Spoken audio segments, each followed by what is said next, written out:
So most of you probably spend way too much time on your phone. Whew, shocker. I do as well.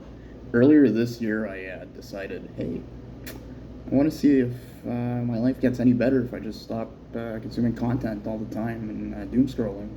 So what I ended up doing was a little unorthodox, some may say, a little stupid. Some other people would say I started a podcast. Yeah, decided to be one of those guys. Essentially, the goal of the podcast was that I'd have to talk about whatever media I consumed that month. It didn't really matter if it was even on social media. I decided to review books, everything. And this video will essentially be a discussion about the pros and cons, the merits of doing this. So most people, if they really even wanted to try reducing their social media consumption, which wouldn't be that many people probably, um, they would probably just use just sheer will, just stop, like a normal, reasonable adult. Or I know there's probably trackers, apps. Who knows? I don't care. I didn't really check. My really, really novel, fascinating idea was to create a podcast of my thoughts on each piece of media that I consumed. Um, Essentially, I decided that it would be anything from short YouTube clips to movies and even books. Why did I include books? I don't even know. I didn't include music because I listen to music passively. Most people do. Like, I don't think anyone has a listen to music problem, so I didn't include music. Um, Essentially, after I consumed a piece of media, I'd record a clip for it, and I turned it into a monthly podcast that I, for some reason, called the Media Plunger because I have no creativity. I didn't plan on a specific end date for the podcast. In my head, I really thought that was going to be my life, which I'll get to that later. But it ended up lasting from February 8th until March 19th, 2026. And before I start discussing further, in terms of social media, I don't use a whole lot of social media sites. I don't use Instagram. I haven't used it in over a year. I've never really used Facebook, even though I have an account. I don't use X or Twitter. Also, you can call it shitter. And I don't use TikTok. I never have. I never will. I don't. No, just no. So I've already mentioned, I started the experiment on February 8th, and it lasted until March 19th, where I just essentially was like a recovering cocaine addict, just getting offered a line, I was selling my boxers for crack within like a week. I read 9 books, which is pretty impressive because I sort of stopped reading after that, which is unfortunate. I watched 19 movies, and I only consumed 6 videos, which is, it's not bad. I ended up releasing one podcast, and I abandoned another podcast, but I have the workflow for it on my Adobe Premiere on my laptop, so it partly exists. Essentially, in my opinion, the experiment failed because of the model. Essentially, the the model makes sense in some ways because it introduces friction.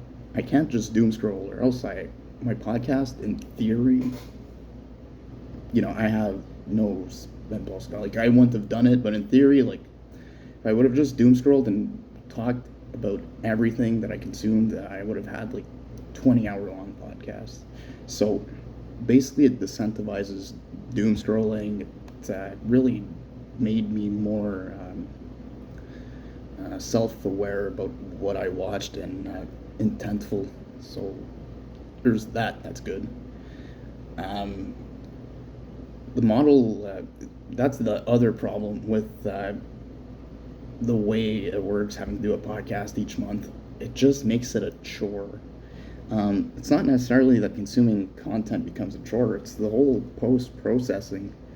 I could have just had an Excel and written my thoughts, and sure, I probably wouldn't have kept doing that either, but that takes a few minutes per movie, maybe. But having to record my thoughts on a movie, put it in Premiere, fix the sound, get a background for it, that's interesting for an audience. That's tough. No, that's tough. Um, there's still other good things about the model. It favors longer, with just media that takes longer to consume. If I were to read a book that's 400 pages long, it's going to take me over a week. If I'm just doing that in my free time, like I'll just have that to talk about. Whereas if I'm watching YouTube videos, again, as I mentioned, like I'll have. So, reading a book just makes me less prone to consuming social media. And the other thing with reading a book, like, you don't have to stay home. You don't need headphones. You can just, I would go to coffee shops and read. You can read in a park. I wasn't reading in a park because it was the middle of the winter in Montreal, so I didn't get to do that. But like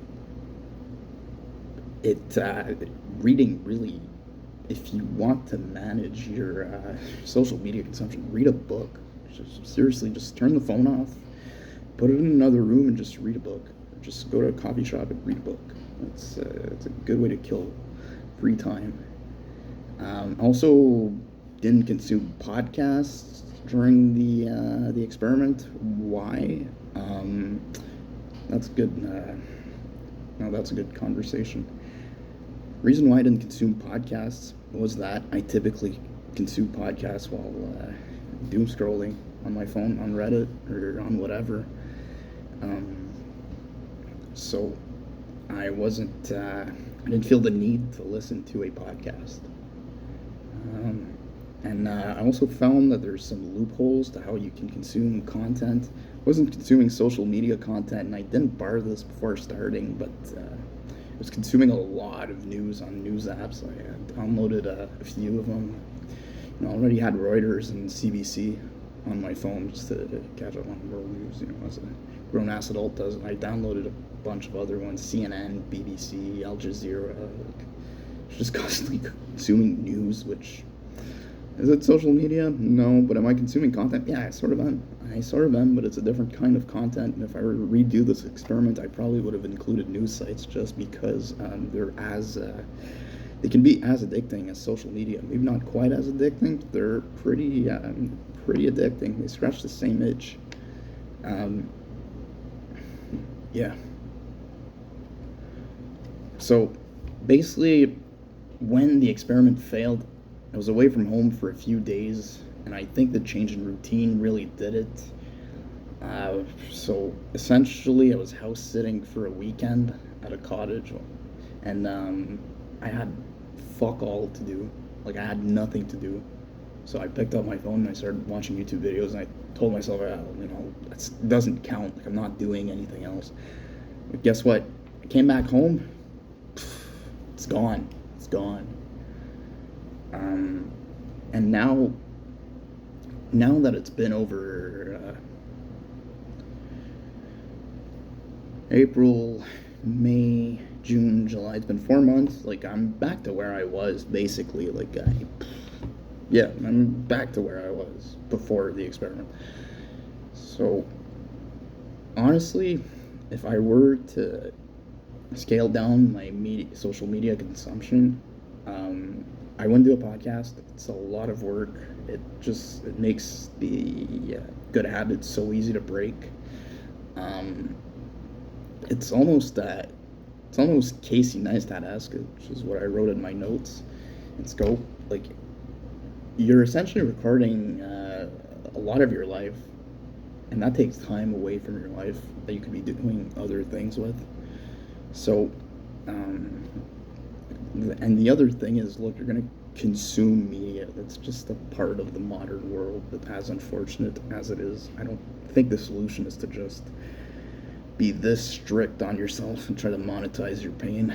I think if you really want to try doing away with social media, if I had to redo it, just use the time blockers on your phone. Like, I know Android has it. I'm assuming iOS must as well. And it's use that. Like, use those blockers and try not to turn them off once the time runs out. And it's also, when you get home, you can put your phone away. Like, leave it in your entrance, leave it charged. Like, that's doable. The other thing is, like, instead of staying inside, go outside. And I was reading my books. I'd go outside. You can even go further than that. You can join local clubs. You can volunteer. You can exercise. You can do a bunch of stuff that doesn't involve being on your social media or even on your phone whatsoever. Basically, like, if I had a piece of advice, just overall, um, if you decide to not consume social media, think of it as you're not consuming other people's lives. You're really consuming your own life. Like, if you don't do social media and you start doing things with other people in the real world, it's going to be productive for you, and you'll be progressing in your own ways. You won't just be stalling, consuming other people's media. Yeah, that's pretty much